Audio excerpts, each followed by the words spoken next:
Donald Trump is the wrong president for our country. Former First Lady Michelle Obama capped off the first night of the Democratic National Convention on Monday with a magnetic speech, launching a scathing attack on President Donald Trump.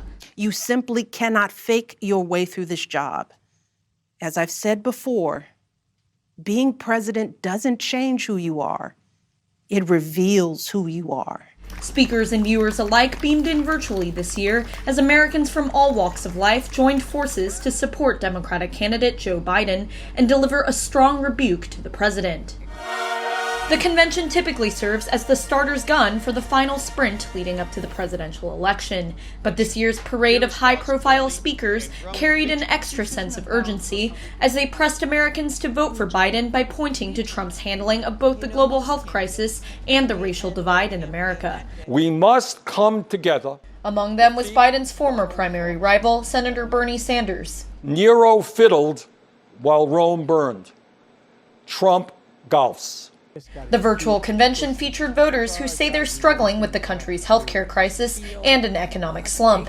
New York Governor Andrew Cuomo, whose state has managed to overcome the worst of the pandemic so far, said America's struggle with the virus pointed to a larger problem. Only a strong body can fight off the virus, and America's divisions weakened it.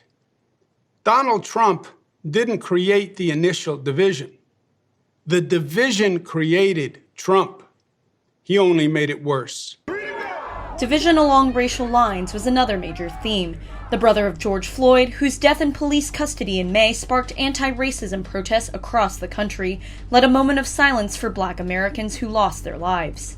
To honor George and the many other souls we lost to hate and injustice. And when this moment ends, let's make sure we never stop saying their names. Meanwhile, Trump is breaking tradition this week by crisscrossing the country in a campaign swing from Wisconsin to Minnesota. Candidates usually limit their activities during their opponent's convention. But Biden currently leads Trump in national opinion polls ahead of the Republican National Convention next week, where Trump will be formally nominated for a second term.